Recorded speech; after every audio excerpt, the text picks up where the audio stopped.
পৃথিবীর সর্বশ্রেষ্ঠ মানব এবং রাসূল হলেন আমাদের প্রিয় নবী হযরত মুহাম্মদ সাল্লাল্লাহু আলাইহি ওয়াসাল্লাম। তিনি ছিলেন আল্লাহর প্রেরিত রাসূল এবং বান্দা। মহানবী তার জীবদ্দশায় বহুবার কিছু ভবিষ্যৎবাণী করেছিলেন, যেগুলো দিনে দিনে সত্য প্রমাণিত হয়েছে আর ভবিষ্যতেও হবে। একবার নবীজি একটি ভবিষ্যৎবাণী করেছিলেন। তিনি বলেছিলেন, মুসলমানেরা একদিন অবশ্যই কনস্টান্টিনোপল শহরকে বিজয় করে নেবে, আর সেই ফৌজের আমির অনেক বাহাদুর হবে। নবী করিম সাল্লাল্লাহু আলাইহি ওয়াসাল্লাম প্রায় 1450 বছর আগে এই ভবিষ্যৎবাণী করেছিলেন, কিন্তু যেই সময় নবীজি কথাগুলো বলেছিলেন সেই সময় মুসলিমদের সাম্রাজ্য শুধুমাত্র একটি ছোট্ট শহর মদিনাতেই সীমাবদ্ধ ছিল। তাই নবীজির এমন ভবিষ্যৎবাণী শুনে কাফেররা তাকে নিয়ে অনেক ঠাট্টা বিদ্রূপ করে, এমনকি সাহাবীরাও অনেক অবাক হয়ে যায়, কারণ কনস্টান্টিনোপল শহরটি ছিল ইহুদিদের। আর সেই সময় ইহুদিদের সাম্রাজ্য এতটাই বিশাল ছিল যে কনস্টান্টিনোপলকে মুসলমানদের জয় করা কল্পনা ছাড়া আর কিছুই ছিল না, কারণ সেই সময় ইহুদিদের ক্ষমতা অনেক বেশি ছিল। কিন্তু আল্লাহর রাসূল যেই ভবিষ্যৎবাণী করেছিলেন সেটা তো সত্য হবারই ছিল, আর সাহাবীরাও নবীজির কথা বিশ্বাস করেছিলেন। তাই তারা তখন থেকেই কনস্টান্টিনোপল শহরকে জয় করার স্বপ্ন দেখতে থাকে। মহানবীর এই ভবিষ্যৎবাণীর জন্য মুসলিমদের সাম্রাজ্য ধীরে ধীরে শক্তিশালী হতে লাগল। সেই সাথে মুসলিমদের হৃদয়ের মধ্যে কনস্টান্টিনোপল শহরকে বিজয় করার ইচ্ছে আরও প্রবল হতে লাগল, কারণ সেই সময় প্রত্যেকটি মুজাহিদ যোদ্ধাদের এমন মনে হতো, আমি যদি নবীজির ভবিষ্যৎবাণী করা সেই যোদ্ধা হতে পারতাম, কিংবা আমি সেই ফৌজের একজন সিপাহী হতাম, তাহলে কতই না ভালো হতো। কনস্টান্টিনোপল শহরটিকে জয় করতে শত শত বছর ধরে জীবন দিয়ে আসছিলেন অগণিত মুসলিম বীর সেনারা। এমনকি নবীজির একজন প্রিয় সাহাবী হযরত আবু আইয়ুব আনসারী রাদিয়াল্লাহু তাআলা আনহু অতি বার্ধক্যে এসেও আল্লাহর অশেষ অনুগ্রহ এবং মাগফিরাত লাভের আশায় কনস্টান্টিনোপল জয় করার যুদ্ধে অংশগ্রহণ করেছিলেন, কিন্তু সেই যুদ্ধেই তিনি শাহাদাত বরণ করেন। যে বিজয় অর্জন করতে অগণিত মুসলিম শহীদ হয়েছিল কেই বা জানত। মহান রব্বুল আলামিন মাত্র 24 বছর বয়সী নওজোয়ানের ভাগ্যে এই গৌরবময় বিজয় লিখে রেখেছিলেন, আর এই সৌভাগ্যবান বিজয়ী হল সুলতান মুহাম্মদ আল ফাতে। তিনি ছিলেন ওসমানীয় বংশের 7ম সুলতান। তার সাহসিকতা এবং বীরত্বের জন্যই কনস্টান্টিনোপলের মতো একটি বিশাল সাম্রাজ্য হয়েছিল মুসলিমদের। আর সেদিনের সেই কনস্টান্টিনোপল শহরটি বর্তমানে ইস্তানবুল নামে পরিচিত। তবে এই বিজয় অর্জন কি এতটাই সহজ ছিল? কখনো না। এ বিজয় অর্জন করতে কতটা যে কষ্ট করতে হয়েছে সেটাই মানুষের সামনে তুলে ধরার জন্য 2012 সালে মুক্তি পায় একটি ঐতিহাসিক মুভি, যার নাম হলো ব্যাটল অফ এম্পায়ার ফেতি 1453। প্রতিনিয়ত আমরা নানা ধরনের মুভির গল্প দেখি, কিন্তু আজকের এই গল্পটি কোনো গল্প নয়, বরং এটা হলো আমাদের মুসলিম ইতিহাসের সবচাইতে গৌরবময় একটি অধ্যায়। কারণ এই ইতিহাসের জন্যই নবী করিম সাল্লাল্লাহু আলাইহি ওয়াসাল্লামের ভবিষ্যৎবাণী সত্যে রূপান্তরিত করে মুসলিম সেনারা কনস্টান্টিনোপলের আকাশে উড়িয়েছিল কালিমার পতাকা। আজকের এই ভিডিওতে আমরা এই গৌরবময় ইতিহাসকেই জানব। তো গল্পটি শুরু হয় ওসমানীয় শহরে। সময়টা ছিল 1432 সালের 29শে মার্চ। এই সময় সেখানকার শাসক ছিলেন সুলতান দ্বিতীয় মুরাদ। তিনি ছিলেন অত্যন্ত আল্লাহভীরু মানুষ। তিনি সবসময় আল্লাহ তাআলার প্রতি ভরসা রাখতেন এবং বেশিরভাগ সময় সে নিজেকে আল্লাহ তাআলার ইবাদতে ব্যস্ত রাখতেন। একদিন তিনি তার প্রাসাদে বসে সুমধুর কণ্ঠে কুরআন তিলাওয়াত করছিলেন। ঠিক তখনই তার কাছে একটি সুসংবাদ আসে, আর সেটা হলো আল্লাহ তাআলার অশেষ রহমতে আজ সকালবেলা তিনি একটি পুত্র সন্তানের পিতা হয়েছেন। সংবাদটি শুনে সে খুশিতে আত্মহারা হয়ে পড়ে, আর সে তার মন্ত্রীকে বলে, আমি আমার সন্তানের নাম আমার নবীর নামের সঙ্গে মিলিয়ে মুহাম্মদ রাখলাম। আল্লাহ তাআলা যেন তাকে এই নামের গুণে গুণান্বিত করে তোলে। আমার নবী কতই না কষ্ট করেছেন ইসলামকে পুরো পৃথিবীতে প্রচারের জন্য। আমার এই সন্তানও যেন ইসলামকে পুরো পৃথিবীতে ছড়িয়ে দিতে পারে, আর সারা জীবন যেন সে নবীকে অনুসরণ করে চলতে পারে। কথাগুলো বলতে বলতে সুলতান মুরাদের সেই সময়টির কথা মনে পড়ে যায়। আরব সমাজ যখন চরম অন্ধকারে ডুবেছিল, সময়টা ছিল ঠিক তখনকার যখন আমাদের প্রিয় নবী পৃথিবীতে ভূমিষ্ঠ হয়নি। সেই সময়টাকে বলা হতো আইয়ামে জাহিলিয়ার যুগ, অর্থাৎ অজ্ঞতার যুগ। আরব সমাজে সেই সময় আইন কানুন এবং নীতি নৈতিকতার কোনো বালাই ছিল না। বেহায়াপনা এবং অশ্লীলতায় পুরো সমাজ যেন একদম ডুবে ছিল। সেই সময় নারীদের কোনো অধিকার ছিল না, তাদের উপরে করা হতো নানা ধরনের অত্যাচার এবং নির্যাতন। এমনকি অনেক সময় কন্যা সন্তানদেরকে জীবিত কবর দেয়া হতো। এতে মানুষের মনে বিন্দুমাত্র দ্বিধা কাজ করত না। নারীদেরকে সেই সময় ভোগ্যের পণ্য মনে করা হতো। এমনকি বাজারে নারীদেরকে বেচাকেনা করারও রীতি ছিল। এই সময়টা হল 570 খ্রিস্টাব্দের। সেই সময় মক্কার পার্শ্ববর্তী এলাকার ইয়েমেনের শাসক ছিল আব্রাহা। আল্লাহ তাআলা তাকে দিয়েছিলেন একগুচ্ছ ক্ষমতা এবং শক্তি। আর এই ক্ষমতার দাপটে একদিন আব্রাহার ইয়েমেনের রাজধানী সানাতে হুবহু কাবার মতো কিছু একটা তৈরি করার ইচ্ছে জাগে। কারণ এই সময় যেমন আরব সমাজ অন্ধকারে ডুবেছিল, ঠিক তেমনি বিশ্বের বিভিন্ন প্রান্তের মানুষেরা দলে দলে ইসলাম গ্রহণ করছিল। তাই হজ পালনের জন্য লাখ লাখ মুসল্লিরা কাবা শরীফের দিকে ছুটে আসত। তাই আব্রাহা চাইছিল সেও কাবা শরীফের মতোই কিছু একটা তৈরি করবে, যাতে করে মানুষ মক্কায় না গিয়ে তার তৈরি ঘরে ছুটে আসে। আব্রাহা তখন তার রাজ্যের মানুষের উপর জুলুম করে বিপুল পরিমাণে অর্থ সংগ্রহ করে। আর সেই অর্থ এবং শত শত শ্রমিক থাকায় তার সেই উদ্দেশ্য পূরণ হয়ে যায়। কিন্তু মুসলমানদের ইমানি শক্তি কি এতটাই দুর্বল যে আল্লাহর ঘরকে রেখে তারা আব্রাহার তৈরি ঘরে যাবে? সেটা তো কখনোই হবার ছিল না। তাই কোনো মুসলমানেরা আব্রাহার তৈরি সেই ঘরে পা পর্যন্ত রাখেনি। আব্রাহা আসলে খ্রিস্টান ছিল, আর তার তৈরি সেই ঘরটি ছিল একটি গির্জা। আব্রাহা চাইছিল পৃথিবীর সকল মানুষ খ্রিস্টান ধর্মগ্রহণ করুক, আর মক্কায় না গিয়ে তার তৈরি সেই গির্জাতে আসুক। কিন্তু সেই সময় পৃথিবীর বেশিরভাগ মানুষই এটা জেনে গিয়েছিল যে ইসলামই হল পৃথিবীর সর্বশ্রেষ্ঠ এবং সত্য ধর্ম। তাই তার তৈরি গির্জাতে খুবই কম সংখ্যক মানুষ যেত। অন্যদিকে কাবা শরীফে সবসময় শত শত মুসল্লিরা ভিড় করে থাকত। কিন্তু আব্রাহা এটা সহ্য করতে পারছিল না। তাই দিনের পর দিন সে রাগে এবং ক্রোধে ফেটে পড়ে। মাঝে মধ্যেই আব্রাহা হুঙ্কার দিয়ে বলে ওঠে, কি এমন আছে ওই কাবা শরীফে যেটা আমার গির্জাতে নেই? এগুলো ভেবে আব্রাহা সিদ্ধান্ত নেয় যে সে কাবা ঘরকে ভেঙে গুড়িয়ে দেবে, কারণ তার কাছে তো ক্ষমতার কোনো অভাব ছিল না। তাই যত তাড়াতাড়ি সম্ভব আব্রাহা 40,000 সৈন্য এবং কয়েক হাজার হাতি প্রস্তুত করে ফেলে। এমনকি আব্রাহা তার লোকদেরকে নির্দেশ দেয় মক্কাবাসীদের সমস্ত উট কেড়ে নিতে, যাতে করে তারা তাদের সঙ্গে লড়াই করতে না পারে। আব্রাহার লোকেরা তখন তাই করে। তারা মক্কাবাসীদের কাছ থেকে সমস্ত উট কেড়ে নেয়। আর এই সকল উটগুলোর মধ্যে প্রায় 200টি উট ছিল মহানবী হযরত মুহাম্মদ সাল্লাল্লাহু আলাইহি ওয়াসাল্লামের দাদা আব্দুল মুত্তালিবের। তাই আব্দুল মুত্তালিব তখন আব্রাহার কাছে আসে। সেখানে আব্রাহাকে বলে, আমি আপনাকে সতর্ক করছি, আপনি যে এই ঘরটিকে ধ্বংস করতে চাইছেন সেটা আল্লাহর ঘর, তাই এমন বিপজ্জনক কাজ থেকে দূরে থাকুন। কিন্তু আব্রাহা তার কোনো কথাই শুনতে চাইছিল না। আব্দুল মুত্তালিব তখন তাকে বলে, আপনি আমার উট ফেরত দিন। একথা শুনে আব্রাহা কিছুটা অবাক হয়ে যায় আর বলে, আমি আপনাদের উপাসনালয় ধ্বংস করে দিচ্ছি, যেখানে আপনার বাপদাদারাও ইবাদত করেছিল। আপনাদের মান সম্মান আর প্রতিপত্তি সবকিছু আজ ধুলোয় মিশে যাবে। আর এই সকল বিষয়ে চিন্তা না করে আপনি এসেছেন আপনার উট ফিরিয়ে নিতে। আব্দুল মুত্তালিব তখন বলে, আমি আমার উটের মালিক, আমি তাই আমার উট চাইতে এসেছি। কিন্তু কাবা ঘরের মালিক হলো আল্লাহ। আমি নিশ্চিত আল্লাহ অবশ্যই তার ঘরকে রক্ষা করবেন। আব্রাহা তখন তাকে বলে, আজকে আমি এটাই দেখতে চাই যে কিভাবে তোমার আল্লাহ কাবা ঘরকে আমার হাত থেকে রক্ষা করে। এরপর আব্রাহা আব্দুল মুত্তালিবকে তার উটগুলো তাকে ফিরিয়ে দেয়। তখন আব্দুল মুত্তালিব ফিরে আসেন তার বাড়িতে। পরের দিন সকালে আব্রাহা তার হাতি বাহিনীদেরকে নিয়ে মক্কায় প্রবেশ করতেই যাচ্ছিল। কিন্তু হাতিগুলো যখন কাবা ঘরের সীমানার মধ্যে চলে আসে, তখন তারা আর সামনের দিকে এগোতে চাইছিল না। তাদের পাগুলো যেন একদম পাথর হয়ে গিয়েছে।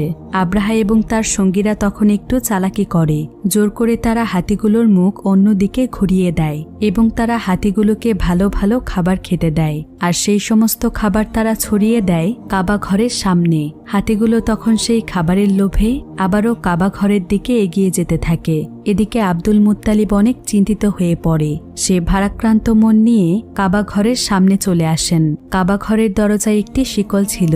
আব্দুল মুত্তালিব সেই শিকলটিকে শক্ত করে চেপে ধরে আর সে কাবা ঘরের দরজার উপর তার মাথা রাখে। এরপর সে মহান আল্লাহকে উদ্দেশ্য করে বলে, ইয়া আল্লাহ, এটা তোমার ঘর, আর এই ঘরকে রক্ষা করার দায়িত্বও তোমার। আমরা তো শুধুমাত্র তোমার বান্দা, তোমার গোলাম। আমাদের পক্ষে আর কিছু করা সম্ভব হচ্ছে না। এখন তুমিই কিছু করো। কথাগুলো বলতে বলতে তার চোখ দিয়ে অশ্রু গড়িয়ে পড়ছিল।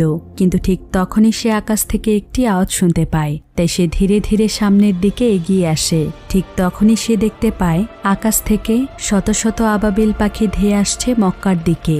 আব্দুল মুত্তালিব একদৃষ্টিতে পাখিগুলোর দিকে তাকিয়েছিল আর মনে মনে ভাবছিল, এটা হয়তো আল্লাহর কাছ থেকে প্রেরিত কোনো রহমত, যেটা আজ কাবা ঘরকে রক্ষা করবে। তা না হলে এত আবাবিল পাখি কেন এখানে আসছে? আবার প্রতিটি পাখির সঙ্গেই 3টি করে পাথর ছিল। একটি পাথর ছিল তাদের মুখে এবং বাকি 2টি পাথর ছিল তাদের 2 পায়ে। আব্দুল মুত্তালিব দেখতে পায় সমস্ত আবাবিল পাখিগুলো কাবা শরীফ ঘিরে ফেলেছে, এমনকি তারা সেখানে কাবা শরীফ তাওয়াফ করছে। আব্দুল মুত্তালিব এতেই বুঝে যায় পৃথিবীর কোনো শক্তিই আজ কাবা শরীফের কোনো ক্ষতি করতে পারবে না। এরপর সমস্ত আবাবিল পাখিগুলো ছুটে চলে যায় আব্রাহার সৈন্য এবং হস্তি বাহিনীর দিকে। আব্রাহা এবং তার সৈন্যরা আবাবিল পাখিদের দেখে অনেক ভয় পেয়ে যায়। তারা তখন সেখান থেকে পালিয়ে যাওয়ার চেষ্টা করে, কিন্তু ততক্ষণে সমস্ত আবাবিল পাখি তাদের সঙ্গে থাকা পাথরগুলো আব্রাহা এবং তার সৈন্যদের উপর বৃষ্টির মতো ফেলতে শুরু করে। ফলে দেখা যায় প্রতিটি পাথর সেই সৈন্যদের শরীর ভেদ করে ঢুকে যাচ্ছে। এতে মুহূর্তের মধ্যেই সকল সৈন্যরা মারা যায়। আব্রাহাও এখানে মারা গিয়েছিল। আল্লাহ তাআলা এই কাফেরদেরকে একদম ধূলিসাৎ করে দেয়। মহান আল্লাহর কুদরতের মাধ্যমেই এই ছোট ছোট পাথর দিয়েই ধ্বংস হয়েছিল 40,000 সৈন্য এবং শত শত হাতি। এই ঘটনার বর্ণনায় দেয়া হয়েছে পবিত্র কুরআনে সূরা আল ফিলে, যেখানে বলা হয়েছে, তুমি কি দেখোনি তোমার প্রতিপালক কাবাঘর ধ্বংস করতে আসা হাতিওয়ালাদের সাথে কিরূপ আচরণ করেছিল? তিনি কি তাদের চক্রান্ত নস্যাৎ করে দেননি? তিনি তাদের বিরুদ্ধে পাঠিয়েছিলেন ঝাঁকে ঝাঁকে আবাবিল পাখি, যারা সেই হাতিওয়ালাদের উপর পোড়া মাটির পাথর নিক্ষেপ করেছিল। অতঃপর তিনি সেই হাতিওয়ালাদের পরিণত করেছিলেন ভক্ষিত ভুসির ন্যায়। এভাবেই সেদিন কাবাঘর রক্ষা পেয়েছিল। এই ঘটনার পর প্রায় বেশ কিছুদিন কেটে যায়। এরপর আমরা একটি রাতের ঘটনা দেখতে পাই। মক্কাবাসীরা সেদিন নিজ নিজ কাজে ব্যস্ত ছিল। মহানবী সাল্লাল্লাহু আলাইহি ওয়াসাল্লামের দাদা আব্দুল মুত্তালিব সেদিন রাতে কাবা শরীফের ছাদে দাঁড়িয়েছিলেন, আর হঠাৎ করে সে আকাশে একটি প্রজ্বলিত আলো দেখতে পায়, যেটা আরব থেকে পূর্বাঞ্চল সহ পুরো বিশ্বে ছড়িয়ে পড়ে। এই আলো শুধুমাত্র আব্দুল মুত্তালিবই নয়, বরং পুরো বিশ্বের মানুষ দেখেছিল। আলোটিকে দেখে আব্দুল মুত্তালিব অনেক অবাক হয়ে যায়, আর সে দৌড়ে ছাদ থেকে নিচে নেমে আসে। সেই সময় কাফেরেরা তাদের ক্ষমতার জোরে কাবা শরীফের মধ্যে 360টি মূর্তি স্থাপন করেছিল। আব্দুল মুত্তালিব দেখতে পায় সেই সমস্ত মূর্তিগুলো মাটির দিকে নত হয়ে ভেঙে পড়ছে।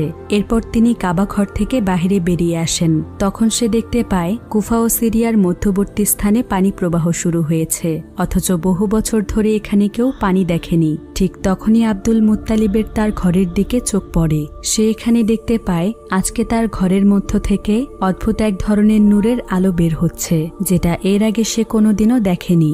আব্দুল মুত্তালিব তখন ধীরে ধীরে তার ঘরের দিকে এগিয়ে যেতে থাকে, কিন্তু যখনই সে তার ঘরের দরজার কাছে পৌঁছয় তখন সে দেখতে পায় মা আমেনার কোল জুড়ে একটি ফুটফুটে শিশুর জন্ম হয়েছে, যার শরীর থেকে অসম্ভব পরিমাণে নূর বের হচ্ছে।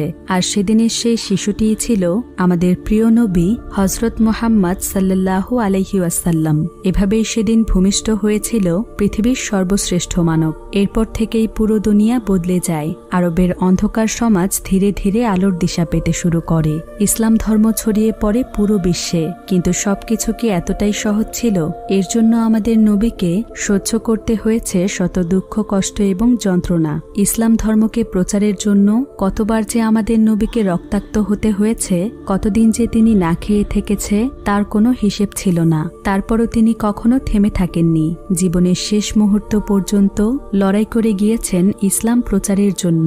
একবার নবীজি একটি ভবিষ্যৎবাণী করেছিলেন। তিনি বলেছিলেন, মুসলমানেরা একদিন অবশ্যই কনস্টান্টিনোপল শহরকে বিজয় করে নেবে, আর সেই ফৌজের আমির অনেক বাহাদুর হবে। মহানবীর এই ভবিষ্যৎবাণীকে সত্য প্রমাণ করতে 1432 সালে জন্ম হয় সুলতান মুহাম্মদ আল ফাতির। যে বছর তিনি জন্মগ্রহণ করেছিলেন সে বছর পৃথিবীতে কিছু অলৌকিক নিদর্শন দেখা যায়। তখন বড় বড় আলেমগণরা কিছুটা হলেও আন্দাজ করতে পারে যে সুলতান মুহাম্মদ আল ফাতিহ হয়তো নবীজির ভবিষ্যৎবাণী করা সেই মহাবীর। তাই তখন সেই সকল আলেমগণরা সুলতান মুহাম্মদ আল ফাতির পিতা সুলতান মুরাদের কাছে আসে। তারা তখন সুলতান মুরাদকে বলে, মহানবী সাল্লাল্লাহু আলাইহি ওয়াসাল্লাম যেই বীরের কথা বলেছিলেন, হতে পারে আপনার সন্তানই সেই বীর, কারণ আমরা পৃথিবীতে কিছু লক্ষণ দেখতে পেয়েছি। একথা শুনে সুলতান মুরাদ অনেক খুশি হয়ে যায়, আর মনে মনে চিন্তা করে যদিও সে নিজে সেই মহাবীর হতে পারেনি, কিন্তু কিন্তু সে তো এই মহাবীরের পিতা হয়েছে, এটাই তার কাছে অনেক বড় পাওয়া। তাই সে আল্লাহ তাআলার কাছে শুকরিয়া আদায় করে।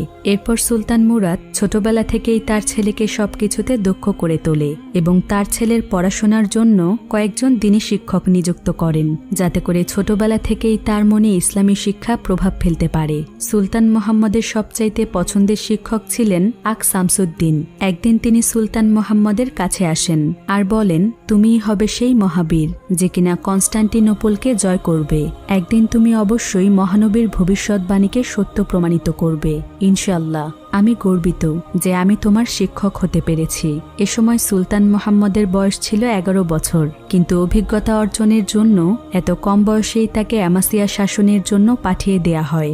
এরপর 1444 সালের 12 জুলাই সুলতান মুহাম্মদের পিতা সুলতান মুরাদ খানের সঙ্গে ইউরোপীয় খ্রিস্টানদের 10 বছরের একটি শান্তি চুক্তি গঠিত হয়। আর এর পরপরই সুলতান মুরাদ অবসরে চলে যান এবং সুলতান মুহাম্মদকে অ্যামাসিয়া থেকে ফিরিয়ে এনে তার সিংহাসনে বসিয়ে দেন। এ সময় সুলতান মুহাম্মদের বয়স ছিল মাত্র 12 বছর। এদিকে ইউরোপীয় খ্রিস্টানরা যখন এটা জানতে পারে, তখন তারা একটি ষড়যন্ত্র শুরু করে। তারা চিন্তা করে 12 বছর বয়সী সুলতান মুহাম্মদকে হারিয়ে তারা ওসমানীয় সাম্রাজ্য খুব সহজেই দখল করে ফেলবে, কারণ তারা সুলতান মুহাম্মদকে দুর্বল ভেবেছিল। তাই তারা 10 বছরের শান্তি চুক্তিকে মাত্র 2 মাসের মধ্যেই ভেঙে ফেলে আর তারা ওসমানীয় সাম্রাজ্যে আক্রমণ করে। সুলতান মুহাম্মদ তখন তার পিতাকে পুনরায় সিংহাসনে বসে সেনাদেরকে নেতৃত্ব দিতে বলেন, কিন্তু প্রথমে সুলতান মুরাদ রাজি হয় না। ফলে সুলতান মুহাম্মদ তার উপর রেগে যায় আর সে তার পিতাকে বলে, আপনি যদি সত্যি সত্যিই একজন সুলতান হয়ে থাকেন তাহলে সিংহাসনে বসে সৈন্যদেরকে নেতৃত্ব দিন, আর যদি আমি সুলতান হয়ে থাকি তাহলে আমি আপনাকে আদেশ দিচ্ছি, আপনি আমার সেনাদের নেতৃত্ব গ্রহণ করুন। ফলে সুলতান মুরাদ বাধ্য হয়ে 1444 সালের 10 নভেম্বর পুনরায় সিংহাসনের দায়িত্ব গ্রহণ করেন। এরপর সে একজন সম্রাট এবং একজন সেনাপতির নেতৃত্বে হাঙ্গরি, পোল্যান্ড এবং অলাশিয়ার যৌথ খ্রিস্টানদেরকে খুবই শোচনীয়ভাবে এই যুদ্ধে পরাজিত করেন। আর এই যুদ্ধটি ইতিহাসে ভার্নার যুদ্ধ নামে পরিচিত। এদিকে সুলতান মুহাম্মদ তার প্রশিক্ষণ চালিয়ে যাচ্ছিলেন। দেখতে দেখতে এভাবেই প্রায় 7 বছর কেটে যায়। সুলতান মুহাম্মদ এখন 22 বছর বয়সী একজন যুবক। এখন সে তার প্রশিক্ষণ প্রায় শেষ করে ফেলেছে। হঠাৎ করেই একদিন মুহাম্মদের কাছে তার পিতা সুলতান মুরাদের মৃত্যুর খবর আসে। তিনি তখন অত্যন্ত ভারাক্রান্ত মন নিয়ে তার পিতাকে শেষবারের মতো দেখতে চলে যান। পিতার মৃত্যুতে মুহাম্মদ অনেক ভেঙে পড়েছিল, কিন্তু কিছুদিনের মধ্যেই সে নিজেকে সামলে নেয়। এরপর সুলতান মুহাম্মদ সিংহাসনে বসেন আর সে তার বাবার উজির হালিল পাশাকে এখন নিজের উজির হিসেবে নিযুক্ত করেন। এমনকি সে তার 2জন প্রিয় শিক্ষককে রাজ্যের অন্যান্য পদে নিযুক্ত করে দেন। কিছুদিনের মধ্যেই সুলতান মুহাম্মদ কনস্টান্টিনোপল শহরকে জয় করার পরিকল্পনা করতে থাকে। এরপর আমরা কনস্টান্টিনোপল শহরকে দেখতে পাই। এ সময় কনস্টান্টিনোপলের শাসক ছিলেন কনস্ট্যান্টিন। কনস্ট্যান্টিন আসলে একজন খ্রিস্টান শাসক ছিলেন। সেই সাথে তিনি ছিলেন তখনকার সবচাইতে বড় সম্রাট। কনস্ট্যান্টিন তার প্রাসাদে বসে গল্প করছিল, কিন্তু ঠিক তখনই তার কাছে তার গুপ্তচর আসে আর গুপ্তচর তাকে জানায় সুলতান মুরাদের মৃত্যুর পর তার ছেলে সুলতান মুহাম্মদ আবারও তার বাবার সিংহাসনে বসেছেন এবং সে তার শহর কনস্টান্টিনোপলকে জয় করতে চায়। কিন্তু এ কথা শুনে কনস্ট্যান্টিন এবং তার সঙ্গীরা একদমই চিন্তিত হয় না, কারণ তাদের কাছে মনে হচ্ছিল যে তারা মুহাম্মদকে খুব সহজেই হারিয়ে দিতে পারবে, কারণ এর আগে তারা একবার মুহাম্মদকে সিংহাসন থেকে উঠিয়ে দিয়েছিল। তখন মুহাম্মদ ছিল কিশোর বয়সের, কিন্তু এখন তো মুহাম্মদ অনেক বড় হয়ে গিয়েছে। তবে কনস্ট্যান্টিন তাকে এখনও আগের মতোই দুর্বল মনে করছে। এরপর আমরা ভ্যাটিকান নামক একটি শহরকে দেখতে পাই, আর এই শহরের শাসকের নাম হলো পোপ। পোপের কাছেও তার গুপ্তচর সুলতান মুহাম্মদের সিংহাসনে বসার খবর দেন। এরপর আমরা সুলতান মুহাম্মদকে দেখতে পাই। মুহাম্মদের কাছে আজ কনস্ট্যান্টিনের পক্ষ থেকে একটি চিঠি এসেছে। চিঠিতে কনস্ট্যান্টিন তাকে জানিয়েছে যে সে তার সঙ্গে বন্ধুত্ব করতে চায়, কিন্তু সে এবার মুহাম্মদের উপর ট্যাক্স বাড়িয়ে দিয়েছে। তবে মুহাম্মদ তার কথাই মেনে নেয়, এমনকি সে তাকে বাড়তি ট্যাক্স দিতেও রাজি হয়ে যায়। তবে এটা কিন্তু মুহাম্মদের একটি চাল ছিল। আসলে সে কনস্ট্যান্টিনের সঙ্গে বন্ধুত্ব করে কনস্ট্যান্টিনোপল শহর সম্পর্কে সবকিছু জানতে চাইছিল, যাতে করে যুদ্ধে নামতে তার কোনো অসুবিধা না হয়। এরপর আমরা একটি মেয়েকে দেখতে পাই, আর এই মেয়েটির নাম হলো ইরা। ইরা আসলে একজন কামান তৈরিকারীর মেয়ে ছিল। সেই সময় শুধুমাত্র ইরার বাবাই পৃথিবীর সবচাইতে ভালো কামান তৈরি করত। ইরা এখানে গুস্তানি নামক একজন ব্যক্তির সঙ্গে কথা বলছিল। অন্যদিকে আমরা সুলতান মোহাম্মদকে দেখতে পাই। সে তার সঙ্গীদেরকে বলে যত তাড়াতাড়ি সম্ভব যুদ্ধের জন্য ফৌজ তৈরি করতে। আসলে সুলতান মোহাম্মদ নবীজির ভবিষ্যৎবাণীকে সত্য প্রমাণ করার জন্য অনেক ব্যাকুল হয়ে আছে। তাছাড়া তার ব্যাকুল হওয়ার সবচাইতে বড় কারণ হচ্ছে সে সময় কনস্ট্যান্টিন তার শহরে ধর্মের নামে অশ্লীলতা ছড়াচ্ছিল। তাই সুলতান মোহাম্মদ চাইছিল যত তাড়াতাড়ি সম্ভব কনস্ট্যান্টিনোপলকে জয় করতে, যাতে করে সে সেখানকার সবার কাছে সঠিকভাবে ইসলামের দাওয়াত পৌঁছে দিতে পারে এবং পুরো সমাজ থেকে অশ্লীলতা দূর করে একটি সুস্থ সমাজ প্রতিষ্ঠা করতে পারে। তাছাড়া সে ইসলামের জন্য জীবন দিতেও প্রস্তুত ছিল। তাই সুলতান মোহাম্মদ আর দেরি করে না। তখন সে তার উজির হলিল পাশাকে বলে কনস্ট্যান্টিনকে এটা জানিয়ে দিতে যে সে তার সঙ্গে আর কোনো সম্পর্ক রাখবে না, এমনকি আজকের পর থেকে সে তাকে আর কোনো ধরনের ট্যাক্স দেবে না। এরপর সুলতান মোহাম্মদ তার লোকজনদেরকে নিয়ে কনস্ট্যান্টিনোপলের সীমানায় একটি বিশাল কিল্লা তৈরি করে, যাতে করে তার শহর থেকে কনস্ট্যান্টিনোপলে কোনো ধরনের খাবার অথবা সাহায্য না পৌঁছয়। এদিকে কনস্ট্যান্টিন এসব কথা জানতে পারে, ফলে সে মোহাম্মদের উপর অনেক ক্ষিপ্ত হয়ে যায় এবং সেও এবার যুদ্ধের জন্য প্রস্তুতি গ্রহণ করে। এরপর কনস্ট্যান্টিনের পরামর্শদাতা ইরার বাবা আলীকে তাদের প্রাসাদে ডাকে, যাতে করে তারা আলীর সাহায্যে বিশাল বিশাল কামান তৈরি করতে পারে। আলী তখন কনস্ট্যান্টিনের প্রাসাদে আসে। এরপর আলীকে তারা অনেক টাকার লোভ দেখায়, যাতে করে সে তাদেরকে কামান তৈরি করে দেয়। কিন্তু আলী তার কথায় রাজি হয় না, কারণ সে মুসলিমদের পক্ষে ছিল। কিন্তু তারপরও আলীকে কাল সকাল পর্যন্ত ভাবার সময় দেয়া হয় আর বলা হয় সে যদি কাল সকালের মধ্যে তাদের কথায় রাজি না হয় তাহলে তারা তার মেয়েকে তুলে নিয়ে আসবে। এরপর আলী তার বাড়িতে ফিরে আসে, কিন্তু সে তার মেয়েকে নিয়ে অনেক চিন্তিত ছিল। এরপর আলী সিদ্ধান্ত নেয় যে সে তার মেয়ে ইরাকে নিয়ে এখান থেকে পালিয়ে যাবে। এরপর ইরা এবং তার বাবা দুজনেই সেখান থেকে পালানোর প্রস্তুতি গ্রহণ করছিল। কিন্তু ঠিক তখনই সেখানে কনস্ট্যান্টিনের সৈন্যরা চলে আসে।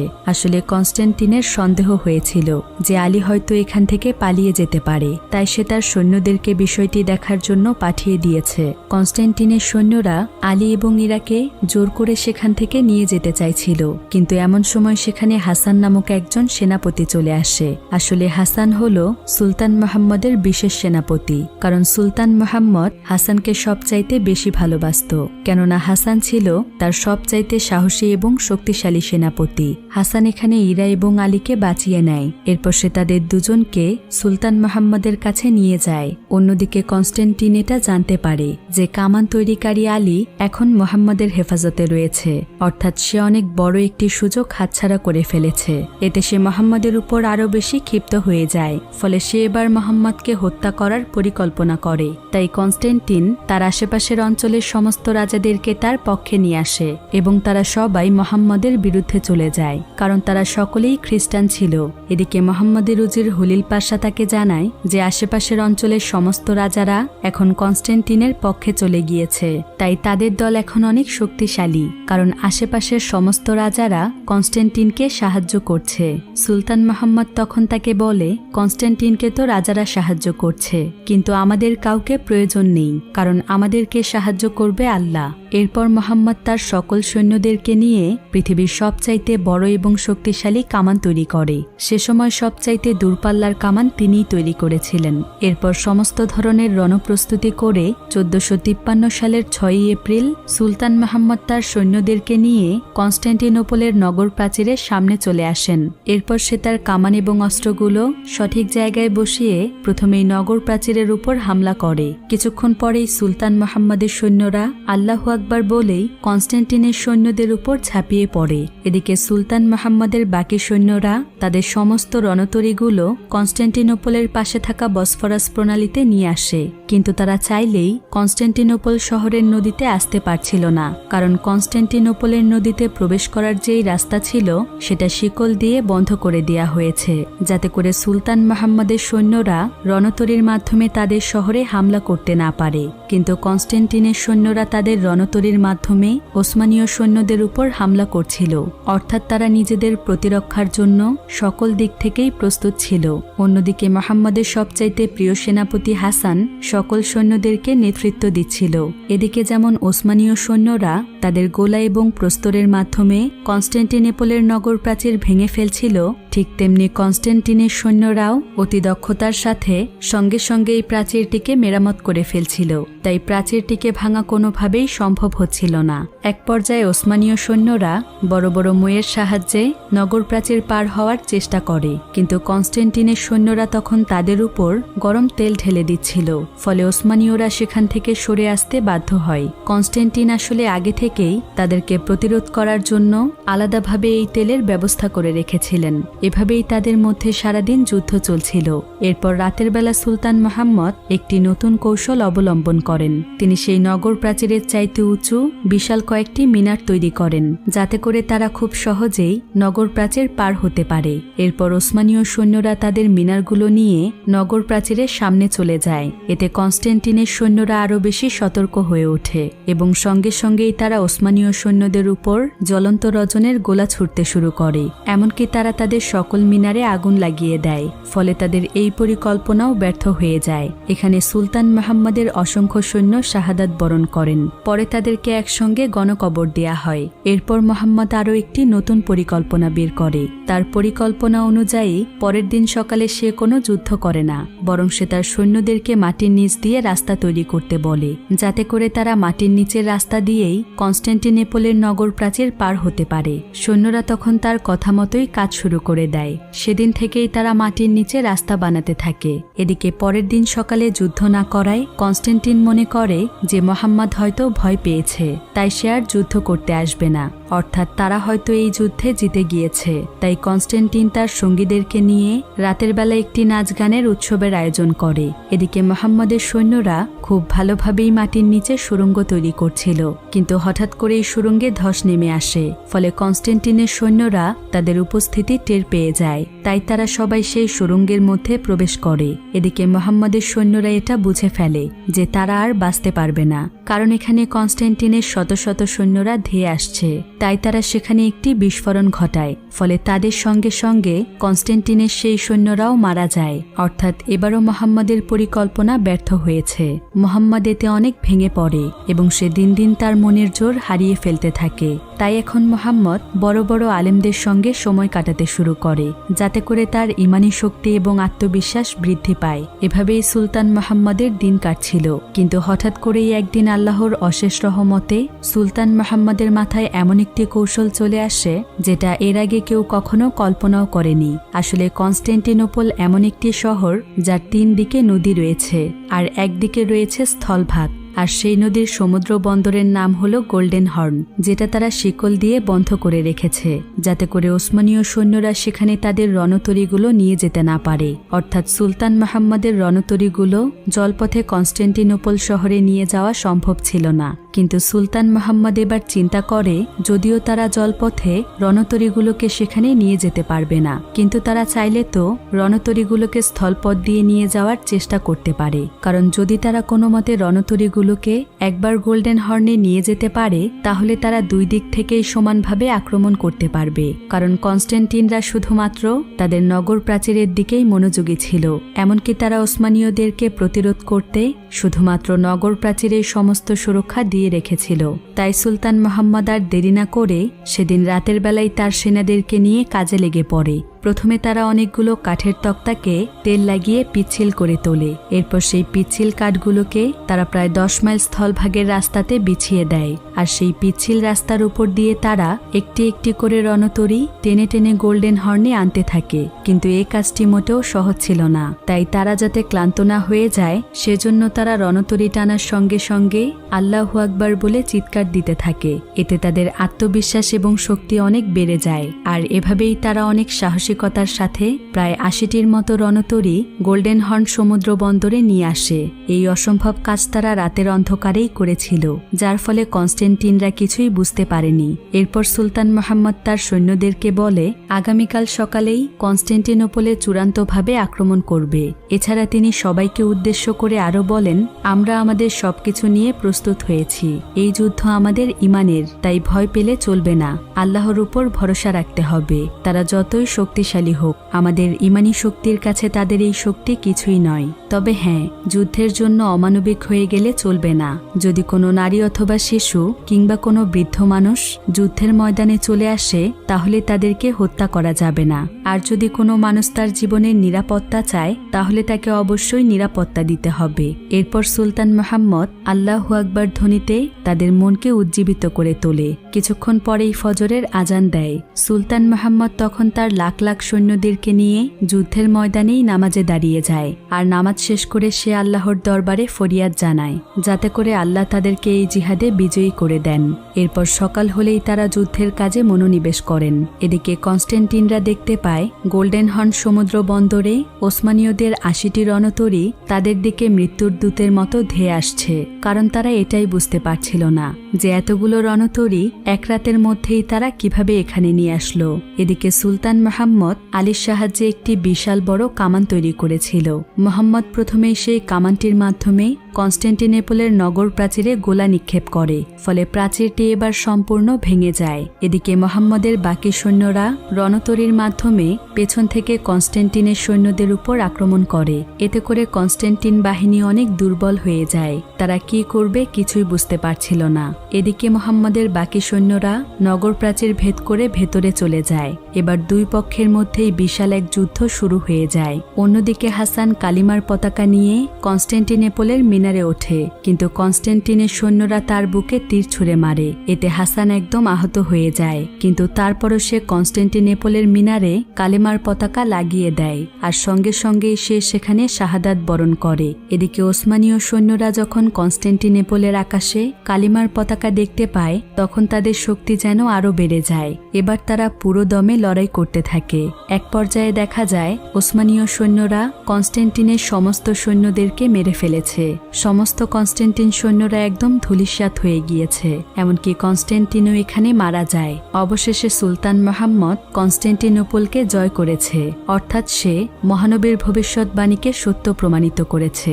মুহাম্মদ এখানে তাদের সবাইকে বলে, আমি আপনাদের নতুন শাসক, আমি মুসলিম, কিন্তু আমি কখনো আপনাদেরকে আপনাদের ধর্মীয় কোনো কাজে বাধা দেব না। আপনারা আপনাদের ইচ্ছে স্বাধীন মতো জীবনযাপন করতে পারেন। একথা শুনে তারা সকলেই অনেক খুশি হয়ে যায়। আর তারা বুঝতে পারে যে সুলতান মুহাম্মদ আসলে অনেক ভালো মনের মানুষ, তাই তারা তার সঙ্গে একদম মিশে যায়। এরপর ধীরে ধীরে সেখানকার খ্রিস্টানরা ইসলামের সত্যতা সম্পর্কে জানতে পেরে দলে দলে ইসলাম ধর্ম গ্রহণ করতে থাকে। সুলতান মুহাম্মদ তখন এই শহরের নাম কনস্ট্যান্টিনোপল থেকে ইসলামবুল রাখেন, যার অর্থ হলো ইসলামের শহর। কিন্তু কালের পরিবর্তনে এই শহরের নাম ইস্তানবুল হয়ে যায়। এভাবেই 1453 সালে মহানবীর ভবিষ্যৎবাণী সত্য প্রমাণিত হয়েছিল এবং কনস্ট্যান্টিনোপলের আকাশে উড়েছিল কালিমার পতাকা।